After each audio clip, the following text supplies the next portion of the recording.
Good morning, everyone. Thank you so much, Dr. Mohal, Dr. Rosil, for inviting me and giving me this opportunity to speak regarding a very common but a very burning question that why young people suffer a heart attack in India. And let us concentrate ourselves in identifying those factors, uh, identifying those ailments which are responsible for producing heart attack, and how can we identify, and after identifying how can we treat it, and then before that how can we prevent it. That is something which we are going to discuss. So what I wanted to tell is that every day we are hearing some sort of news like this, that young Indians must be careful, there are increased chances of sudden cardiac death in young, and every newspaper is having such type of headlines that a 20-year-old boy dies of a heart attack while playing a cricket or dancing or having a party at some place and developing some sort of heart attack. Even celebrities like Siddharth Shukla or Puneet Raj or maybe Raju Srivastav or KK, they are doing their concert and they are developing some sort of cardiac problem and having a heart attack on the stage, and they are developing a sudden cardiac arrest. Why this is alarming? Because we as a Indians, we are being affected by nature and nurture both. By saying nature means we are genetically predisposed to develop heart disease. Unfortunately, Asian Indian patients are having heart disease which is 10 years earlier than the Western population. That means in Western population, the disease starts after the age of 55. In India, it starts before the age of 45. And now that alarming age has gone down to further less than 35.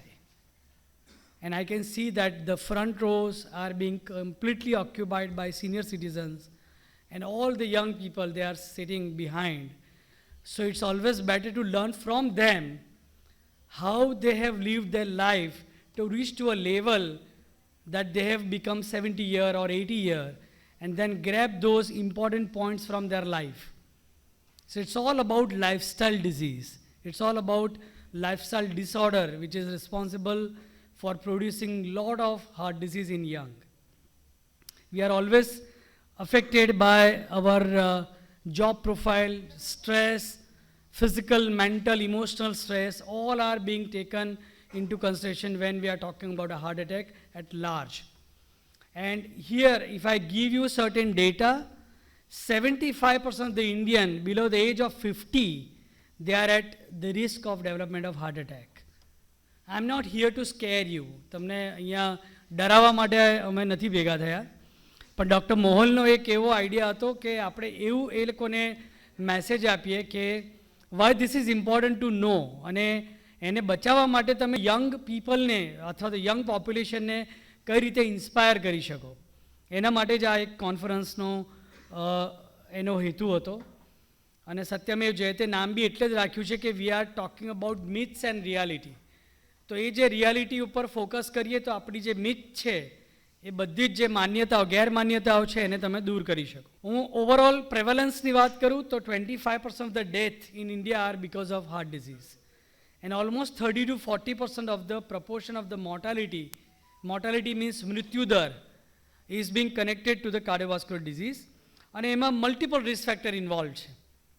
એમાં risk factors they are related to metabolic alteration, chronic inflammatory condition. આ બધા થોડા medical terminology છે, પણ why I am stressing upon this is that there are certain modifiable and then there are certain non-modifiable risk factor. Non-modifiable એટલે કે જેને તમે modify નથી કરી શકતા, like age of the patient. How can you change it? Genetics of the patient. How can you change it? Strong family history of the patient. Having a heart disease, you cannot change. Postmenopausal female. So these are some of the non-modifiable risk factors. Then coming back to a modifiable risk factor, જ્યાં maximum lifestyle disease connected છે, and that is diabetes, You don't believe, but 2025 and then next 5 years, 2030 is going to be the world capital. The diabetes in India is going to be the world capital. So it is such an alarming condition that diabetes, high blood pressure, tobacco in any form, either tobacco chewing or smoking, inadequate sleep, extremely important, inadequate sleep. તમે જો તમારી ઊંઘ, સારી ઊંઘ, મતલબ sound slip 6 to 8 hours દિવસમાં નથી લેતા, એસ્પેશિયલી નાઇટ દરમિયાનમાં, તો it self leads to lot of other cardiac problems in form of some risk factor like high blood pressure. There are certain conditions like called obstructive sleep apnea. ઘણા લોકોને રાત્રે ખૂબ જ નસકોરાની એક તકલીફ હોય, અર્લી મોર્નિંગ અવર્સમાં માથું દુખતું હોય, ડ્યુરિંગ ધ ડે એમને ખૂબ જલ્દી ઊંઘ આવી જતી હોય, થોડીક વાર બેસે ને તમે જોઈ શકો કે એમને નસ્કર આવી ગયા. તો આ એકચ્યુઅલ કોઈ કન્ડિશન એવી નથી કે જેને તમે નિગ્લેક્ટ કરો. આ કન્ડિશનને OSA કહેવાય, ઓબ્સ્ટ્રક્ટિવ સ્લીપ એપનિયા. આ કન્ડિશન હૃદયરોગ નોતરે છે અને એ કન્ડિશન માટે ઓબેઝ હોવું જરૂરી નથી. ઇવન નોર્મલ બિલ્ટ અથવા પાતળા લોકોને પણ આ હોઈ શકે. એટલે ઘણી બધી આવી મિથ છે કે ભાઈ જે લોકો જાડા હોય એને જ હોય, એવું આ હોતું નથી. બીજું રિસ્ક ફેક્ટર છે કે જેને હાઈ બ્લડ પ્રેશર કહેવાય. નાની ઉંમરે હાઈ બ્લડ પ્રેશર કોમનલી જોવા મળે છે. યંગ પોપ્યુલેશનમાં at the age of 16 I would recommend કે દરેક જણે એક વખત હેલ્થ ચેકઅપ કરાવવું જોઈએ. ચલો 16 is probably the age which might require little bit of restriction, but અમારી ગાઈડલાઇન જે કાર્ડિયોલોજીની ગાઈડલાઇન છે, whether it is European or American and especially cardiology society of ઇન્ડિયાની guideline, they have recommended the complete checkup at the age of 20. That complete checkup means blood pressure, diabetes, blood investigations, weight, their dietary habits, એ લોકોની ઊંઘ કેવી છે, digital detox. Digital detox means તમારો screen time કેટલો છે મોબાઈલનો, એના ઉપર બી ઘણા બધા ડિઝીઝ અત્યારના શોધાઈ રહ્યા છે. એટલે એના ઉપરથી જ અમે ગાઈડલાઇન બનાવી છે અને એમાં at the age of 20 ideally એક રૂટીન ચેકઅપ કરાવી લેવું બહુ જરૂરી છે. When we are talking about lifestyle and heart disease, sedentary lifestyle, બેઠાડું જીવન, physical inactivity, lack of fruits and vegetable in the diet, અને અનિંદ્રા અથવા તો ઇન્સોમિયા અથવા તો બરાબર પ્રોપર ઊંઘ નથી લેવી, આ this are some of the novel risk factor. અને આ બધામાં એક ઇમ્પોર્ટન્ટ રિસ્ક ફેક્ટર બીજું જે એડ થાય છે, that is fast food or diet or unhealthy unbalanced diet. Unbalanced means lot of fats and carbohydrate in the diet and very less amount of protein in the diet. Lack of vegetables in the diet, lack of pulses. Pulses એટલે કઠોળ, legumes. એની જો ડાયટમાં insufficiency હોય તો definitely it produces more risk for the development of heart disease. અને આ બધી જ વસ્તુમાં જ્યારે તમે ડાયટની વાત કરો ત્યારે it is being connected with your cholesterol. સો કોલેસ્ટ્રોલના બી પ્રકાર જાણવા જરૂરી છે. What do we mean by LDL cholesterol, HDL cholesterol, triglyceride? Because ઇન્ડિયન્સમાં high cholesterol, high triglyceride, low HDL આ બહુ જ કોમનલી જોવા મળે છે. જે જીનેટિકલી અફેક્ટેડ લોકો હોય છે એ લોકોમાં વધારે કોમનલી જોવા મળે છે.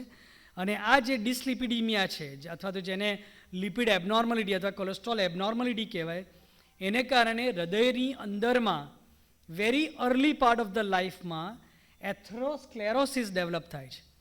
એથ્રોસ્ક્લેરોસિસ અ મેડિકલ ટર્મિનોલોજી, પણ એને જો સાદી ભાષામાં કહીએ તો એને કહેવાય ફેટી સ્ટ્રિક્સ, એટલે ચરબીના થર.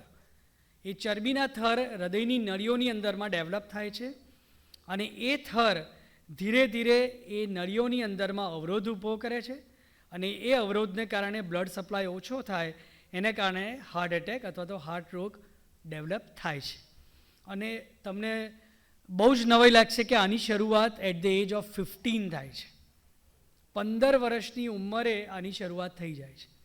અને એટલા માટે જ જ્યારે તમે અનહેલ્ધી ફૂડ હેબિટ્સ હોય, બરાબર ઊંઘ ના લેવાતી હોય, અર્લી યર્સ ઓફ લાઈફમાં તમે બરાબર પોતાની સ્વાસ્થ્યનું ધ્યાન ના રાખતા હો, તો આ જે કોલેસ્ટ્રોલ છે એ ધીરે ધીરે એક્યુમ્યુલેટ થાય છે અને એને કહેવાય cumulative effect of LDL. Cumulative એટલે એક સાથે. સપોઝ મારું LDL cholesterol at the age of 20 100 છે, પણ એ જ લેવલ જો એટ ધ એજ ઓફ 30 મારું 120 હોય તો એ 20થી 30 વર્ષની ઉંમરમાં મારું એવરેજ LDL કોલેસ્ટ્રોલ કેટલું રહ્યું છે એને ક્યુમ્યુલેટિવ LDL કોલેસ્ટ્રોલ કહેવાય. અને એનું કનેક્શન ડાયરેક્ટ કનેક્શન છે હાર્ટ એટેક સાથે. એટલે ભલે તમને એમ લાગતું હોય કે આ તો એ બહુ જીમ કરતો હતો, ફિટનેસ ફ્રીક હતો, કોઈ જ તકલીફ નથી, પણ that is your outer health, your exterior health. What do we mean by inner health means તમારા અંદરના જે બાયોલોજિકલ પેરામીટર્સ છે એ કેવા છે એ બી જાણવા એટલા જ જરૂરી છે. વી ડુ નોટ નો કે એ ફિટનેસની સાથે સ્મોકિંગ કરે છે કે નહીં. વી ડુ નોટ નો એની સાથે ટોબેકો લે છે કે નહીં, એની ઊંઘ કેવી છે, રાતના પાર્ટીઝ વધારે કરે છે, ઊંઘ ઓછી લે છે, બીજા એના ઘરમાં રિસ્ક ફેક્ટર છે કે નહીં, એના શુગરના લેવલ, બ્લડ પ્રેશરના લેવલ કેવા છે, એના કોલેસ્ટ્રોલના લેવલ કેવા છે. આ બધી જ વસ્તુ ધ્યાનમાં રાખી અને પછી આપણે જોવું જોઈએ કે એને કેમ યંગ એજમાં હાર્ટ એટેક થયો. ઘણા નોવેલ રિસ્ક ફેક્ટર્સ બી અમે અત્યારના રિસેન્ટલી જોઈએ છીએ, અને એમાં છે બાળકોમાં થતું લાઇપોપ્રોટીન લિટલ એનું પ્રમાણ અથવા એપોબીનું પ્રમાણ. અમે એક સ્ટડી કર્યો હતો, UN મહેતાથી મેં કાર્ડિયોલોજી પાસ કર્યું છે, ત્યાં એક સ્ટડી કર્યો હતો between the age of 15 to 20.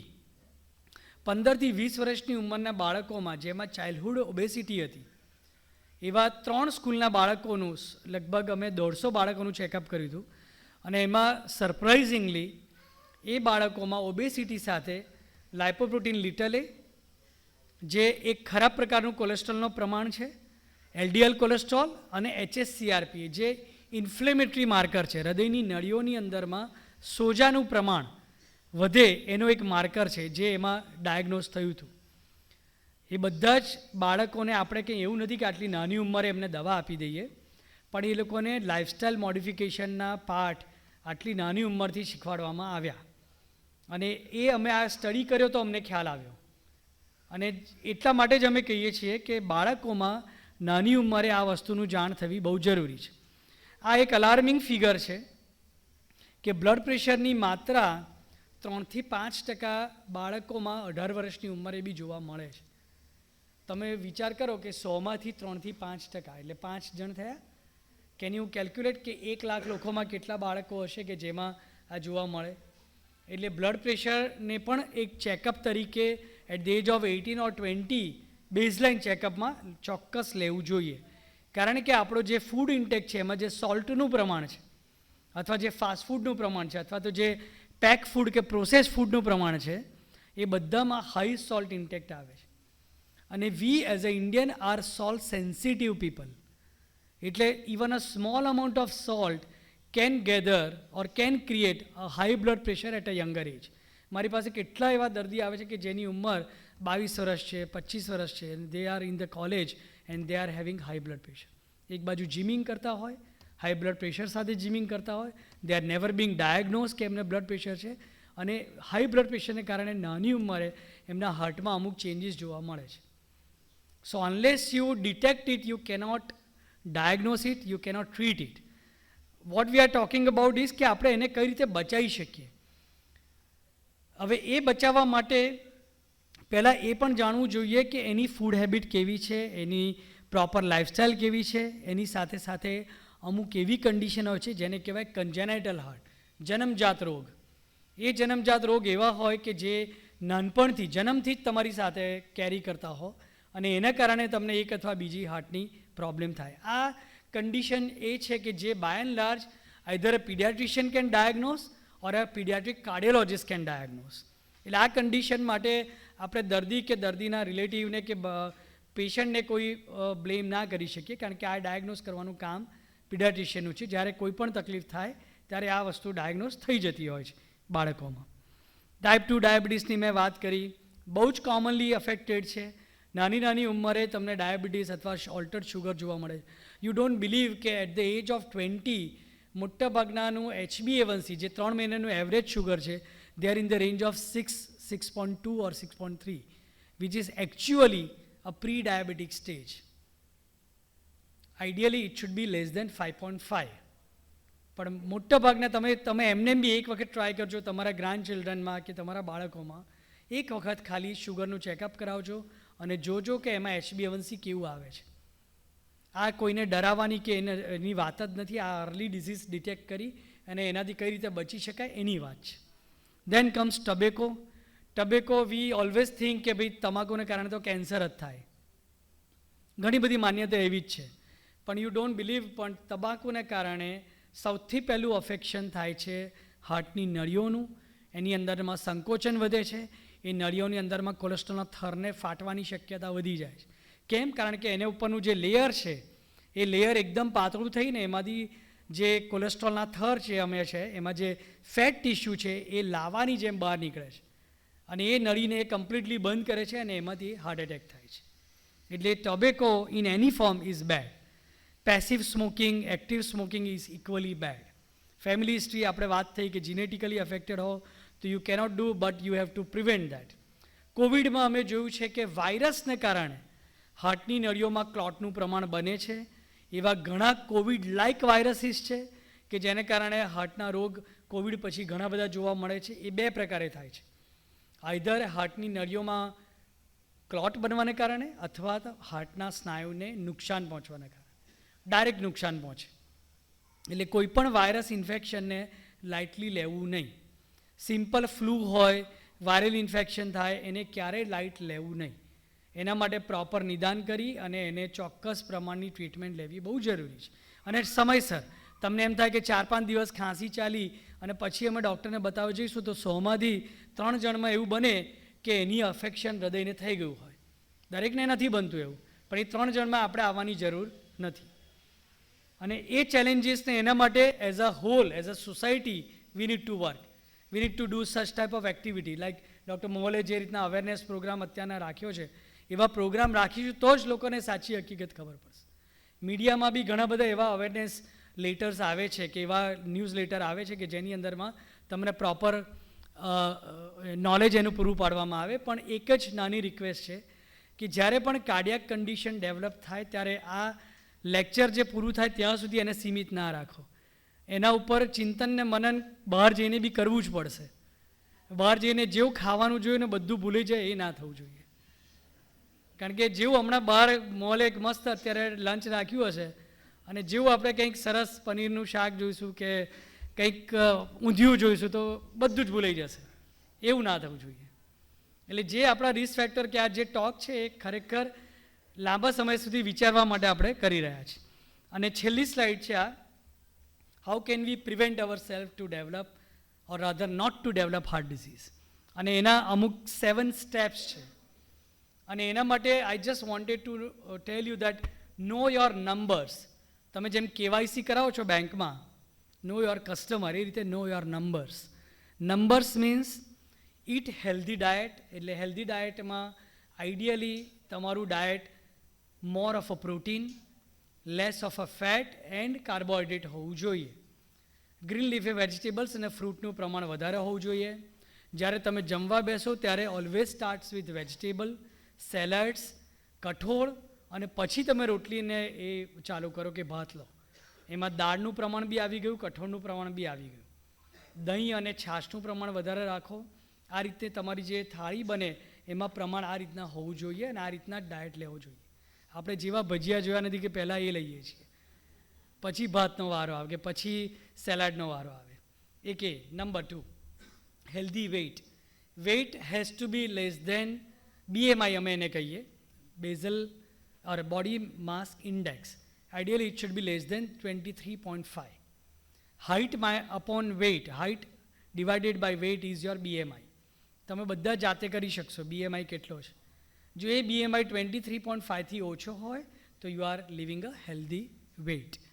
એનાથી વધારે હોય તો you are overweight. If it goes beyond 28 then you are obese, and if it goes beyond 35 then you are morbidly obese, and if it is going beyond 40 you require bariatric surgery because it invites a lot of other disease. So that is number 2. Physically active. So how can we define that you are physically active? 150 minutes a week of exercise. હવે exercise that does not mean કે તમે જીમમાં જાઓ કે physical trainer રાખો એવું જરૂરી નથી. 40 minutes a day, regular walk, 5 days a week is more than enough. Even if you do not do 40 minutes in a senior citizen level, even if you do 20 to 30 minutes of exercise per day on a flat surface, it is more than enough. અત્યારના આપણી એક style છે કે વોચમાં જોઈ લે કે કેટલા step ચાલ્યા, 10,000 સ્ટેપ ચાલ્યા તો જ બરાબર કહેવાય, એવું નથી. Even 5,000 steps on a regular interval equally gives you a good health. What is important is consistency, regular habits in your routine day-to-day activity. That is number one. Number two, coming back to smoking, no. Abstinence from tobacco or smoking or alcohol from any means. You should not go for that. Otherwise, that itself will lead to inflammation. હૃદયની નળીઓના બ્લોકેજને એ soft બનાવે છે અને એમાં ગમે ત્યારે કોઈપણ સ્ટ્રેસને કારણે એ ફાટવાને કારણે એટેક આવી શકે છે. Know your numbers in your blood pressure. Blood pressure should ideally be less than 130/80 millimeter of mercury. 130 ઉપરનું, 80 નીચેનું. Pulse rate ideally should be less than 70, preferably between 60 to 80 beats per minute. That is number 3. Cholesterol, LDL cholesterol. LDL એટલે ખરાબ પ્રકારનું cholesterol. Ideally it should be less than 70, preferably, and by and large it should be kept less than 100 in all Indian individual. Those who are not having any risk factor, કોઈને blood pressure નથી, diabetes નથી, tobacco smoking, કોઈ જ બીજા risk factor નથી, તો 114ની નીચે તમે રાખી શકો. પણ જો સિંગલ રિસ્ક ફેક્ટર આવી ગયું, સે for example post menopausal female, or age of the patient more than 55, or even a simple altered diabetes, pre-diabetic even, તો તમારું LDL should ideally be less than 100. પણ જો તમને એસ્ટાબ્લિશ ડાયાબિટીસ છે કે કિડની ડિઝીઝ છે કે કોઈ પ્રકારનું બ્લડ પ્રેશર કે બીજા રિસ્ક ફેક્ટર છે, તો ideally it should be less than 70 LDL. Then comes triglyceride. Ideally it should be less than 150. Total cholesterol, it should be less than 180. And HDL, which is a good part of the cholesterol, it should be more than 40. જો આ તમે numbers યાદ રાખશો blood પ્રેશરના checkup ને બાકીના બધા blood investigation સાથે, તો by and large you can live a very good healthy life. And then last, your sugar level. Blood sugar ideally be, fasting sugar should be less than 110, preferably less than 126. Fasting sugar. And HbA1c ideally should be less than 5.5, preferably less than 6.5. So this is the range, or these are the numbers you must remember. કે જ્યારે બી તમે તપાસ કરાવો ત્યારે આટલું તમારું આવે છે કે નહીં. અને હું એવું નથી કહેતો કે એક વખત તપાસ કરાવી એટલે દર 3 મહિને કરાવો. એકવાર તપાસ કરાવી બધું સારું હોય, તમે you are living a healthy life as per your schedule, then get your checkup done at every 1 year. દરેકને પોતાની બર્થડે પર એક વખત ચેકઅપ કરાવવું જોઈએ અને એને રિઝોલ્યુશન લેવું જોઈએ કે ભાઈ બર્થડે ઉપર તો યાદ રહે જ, સારી બર્થડે નેક્સ્ટ યર ઉજવવી હોય તો આજે મારું લેવલ કે મારી હેલ્થ કેવી છે એ જાણવી જરૂરી છે. સો with that I would like to and here. Thank you very much for the quite listening. કંઈ પણ ક્વેશ્ચન્સ કે સજેશન્સ કે કોઈને કોઈ ક્વેરીઝ હોય તો I can make the house open for the questions. Yes sir. Sir, whatever you have described, we have thoroughly enjoyed it. But the incidences of sudden cardiac arrest and the deaths that we are seeing, that has happened only in last 5 years.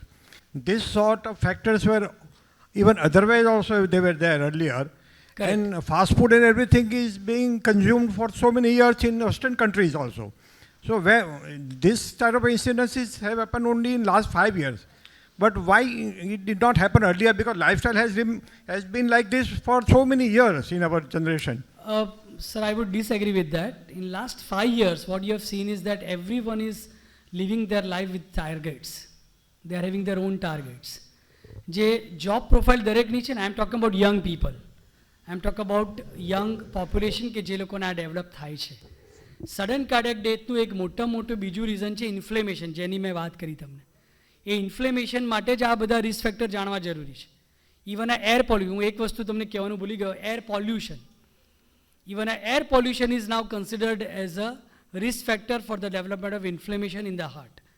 અને એ young પેશન્ટ્સમાં જ્યારે તમારી healthy લાઇફસ્ટાઇલની સાથે આ બધા risk factor enrol થાય છે ત્યારે એ young death થાય છે. અને બીજી વસ્તુ વધારે importantly, after Covid there is lot of media attention. અત્યાર સુધીના આ જે કેસીસ કે જે બી છે એ ક્યારે એટલું ડિટેક્ટ થાય તો બી પ્રોજેક્ટ થતું જ નહોતું. અત્યારે every media is after this to detect, which is good thing. એ કરે છે તો now we are talking about this. આ જ વસ્તુ અત્યારે 5 વર્ષ પહેલાં બી આપણે વાત કરી શક્યા હોત, કારણ કે એ વખતે બી હતું જ, બટ નો બડી was giving that attention. So media attention is something which has came into picture, or it has thrown so much of light કે now we are hearing lot of other event, because રાજકોટમાં આજે કોઈ event થઈ તો ક્યારે પહેલાં record થતી જ નહોતી. અત્યારે નાનામાં નાના જૂનાગઢના કોઈ નાના ગામમાં થાય તો એ આપણને ખબર પડે છે, just because the media coverage. So that is very important. એટલે આ વસ્તુ તો પહેલેથી થતી જ, આઈ એગ્રી કમ્પ્લીટલી, પણ એને માટે તમારા જે રિસ્ક ફેક્ટર છે એને ચેક રાખીશું તો જ એને બચાવી શકીશું. એટલે એવું અત્યારના. અને બીજી એક વસ્તુ જે તમે મને કીધી એ પ્રમાણે, યંગ ડેથ જ્યારે બી થાય ત્યારે દરેક દર્દીના રિલેટિવની સાથે આપણી સહાનુભૂતિ હોય જ, પણ એ દર્દીએ આઈડિયલી એનું પોસ્ટમોર્ટમ કરાવવું જોઈએ. તમે જે કહી રહ્યા છો એનું જો એકચ્યુઅલ કારણ જાણવું હોય તો હજી લિમિટેડ મેડિકલ સાયન્સના અભાવને કારણે જો તમારે એકચ્યુઅલ રીઝન જાણવું હોય કે આ કેમ થયું, તો જો તમે એનું પોસ્ટમોર્ટમ સ્ટડી કરાવો તો તમે જાણી શકો કે આનું કારણ શું હતું.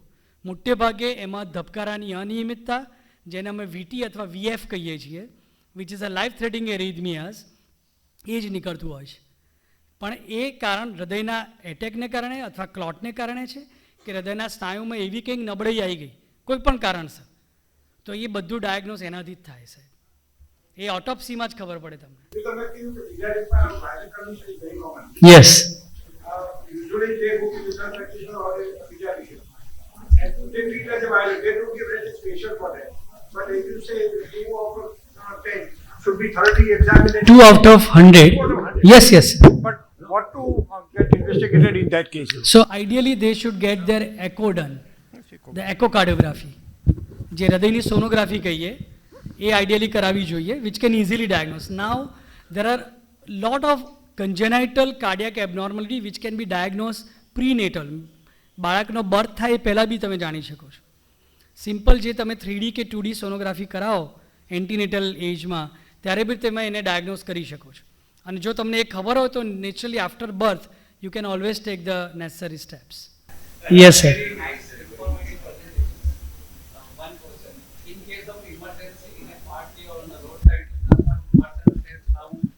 Unconscious, then what should be the line of treatment and how to manage So- during that time by a layman? So that is a very important and a very good question, sir. So that is where the importance of CPR comes. CPR means cardiopulmonary resuscitation. મેં slide લીધેલી પણ just because of the constraint of time I have not taken. પણ CPR દરેકને ideally આવડવું જોઈએ. મારું એક foundation છે જેને કહેવાય ક્રિશ હાર્ટ ફાઉન્ડેશન. એ ફાઉન્ડેશન થ્રુ લાસ્ટ 1 yearમાં we have trained almost 45,000 of people, all the school children, all the school teachers, all the the societies or the organizations કે જેની અંદરમાં જેમ અત્યારના આપણે ભેગા થયા છીએ એ રીતે CPRનો પ્રોગ્રામ થાય, એની અવેરનેસ આવે અને how can V do that CPR, એના સ્ટેપ્સ શું છે એ જાણવા બહુ જરૂરી છે. એમાં એરવે, બ્રિધિંગ અને સર્ક્યુલેશન આ 3ના સ્ટેપ્સ હોય છે. એ ઘણું બહુ મોટું સેશન છે, એ જાણવું બહુ જ જરૂરી છે. પણ સાહેબે કીધું એ પ્રમાણે આઈડિયલી એ CPR જાણવું બહુ જ જરૂરી છે, જેનાથી તમે કદાચ બી ભગવાન કરે કોઈને એવું ના થાય પણ 100માંથી 1 જણને બી આવડતું હોય તો એ દર્દીનો જે ત્યાં બચી શકે છે. By the time you call 108 તમને જો એ આવડતું હોય કે એમાં કઈ રીતે ચેસ્ટને થંપ આપવાનો, કઈ રીતે બ્રિધિંગ પેટર્ન આપવાની, કઈ રીતે એને પ્રોપર ચેસ્ટ થંપ આપવાથી હૃદયને બ્લડ સપ્લાય કે બ્રેઇનને બ્લડ સપ્લાય મળી રહે છે, જો એ જ આપણને આવડતું હોય તો આપણે એને બચાવી શકીએ છીએ. In such case, if the patient is conscious, how helpful is the Disprin or other medicines? Sir, at that unless time? you know the actual condition, because that condition could be a brain hemorrhage as well. So if you give Disprin, it will bleed further. So unless you are very sure about the history of the patient, do not give any medicine. But when you are very sure about the history, like typical છાતીમાં દુખાવો થયો, છાતીના વચ્ચેના ભાગમાં દુખાવો હતો અને બેભાન થઈ ગયા કે અનકોન્શિયસ થઈ ગયા, તો આઈડિયલી ડિસ્પિરિન કે આપવું જોઈએ. એક આ ઉપરથી એક મને નાની વાત યાદ આવી. અમે હંમેશા સજેસ્ટ કરીએ છીએ કે એક કીટ રાખો દરેક જણ ખિસ્સામાં. એમાં એક ડિસ્પિરિન હોય, એક સ્ટેટિન હોય, એટોર્વાસ્ટેટિન 80 મિલીગ્રામ, અને એક આવે છે ક્લોપિડોગ્રેલ નામની દવા અથવા ટીકાગ્લોર. પણ ટીકાગ્લોર અમે નથી સજેસ્ટ કરતા, it's a very advance drug.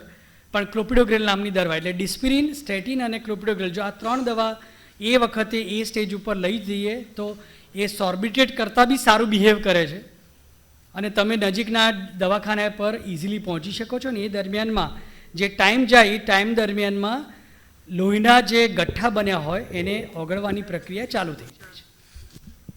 Very Thank you, important. Thank you for bringing this. Let me add one thing in my experience. Let me confess on this stage that Dr. Jay has saved my life 1 year back. I am a victim of the sudden heart attack. અને એક વસ્તુ જે સાહેબે પૂછી કે ઘણીવાર એવું હોય કે પેશન્ટ છે એને સડનલી અનકોન્શિયસ થઈ જાય, પણ એના સિવાય જે મારો તમને એક્સપિરિયન્સ શેર કરું તો આઈ ડોન્ટ હેવ એની સિમ્ટમ્સ. હું સવારે રૂટીનલી 6 વાગે ઉઠું છું અને સવારે 6 વાગે ઉઠ્યો, મેં મારી વાઈફ પૂર્વીને કીધું, મેં કીધું કે મને થૂક નથી ગણાતું. I does not have any kind of symptoms. No chest pain, no headache, કશું જ નહીં. ખાલી મને સવારે આપણે કોન્શિયસ થઈએ, સલાઈવા આવે, સલાઈવા આવતા મને તકલીફ પડી. I am a non smoker, no alcohol, no any kind of bad habits. એક જ મારી બેડ હેબિટ જે જય બતાવી છે, that is street food. I am a very heavy street food lover. મને ઘર કરતાં પૂર્વી મને કાયમ લડતી હોય કે તને ઘર કરતાં બહારનું વધારે ભાવે છે. વડાપાઉં ગણો કે પાણીપુરી ગણો કે XYZ thing, that is my one consider કે બેડ હેબિટ્સ. પણ one thing I want to share you કે don't ignore. I am not a young, I am a 50 years of age group, but don't ignore any symptom in after 40 years. Less than 55 are all young. પણ એ કોઈ પણ symptoms, જેમ કે મારી વાત કરું તો મારા I don't have chest pain. આપણે સમાજમાં એવું હોય કે ભાઈ આપણે છાતીમાં દુખાવો થાય તો જ આપણે હાર્ટ એટેક આવે, પણ એવું નથી હોતું. આ heart attack can occur at with any symptom. So don't ignore any symptoms with my stake કે તમે જ્યારે પણ કંઈ પણ નાનું મોટું પણ થાય તો જસ્ટ ચેક યોર એન્જિયોગ્રાફી. હા, મારે પણ એવું જ હતું. મને એવું એબનોર્મલ લાગ્યું, ઇસીજી હું તરત જ હોસ્પિટલમાં ગયો અને ઇસીજી કરાવ્યો, એબનોર્મલ હતો. જઈને ફોન કર્યો, એ આવી ગયો અને within 2 to 3 hours I think he has done my angioplasty. 2 stent સાથે લઈને ફરું છું અને હવે કદાચ મારી જે ફૂડ હેબિટ છે એ મેં થોડી મોડિફાઈ કરી છે to reduce these ફરીથી કંઈ ના થાય એના માટે. So thank you Jay Thank you so for much accepting for our invitation.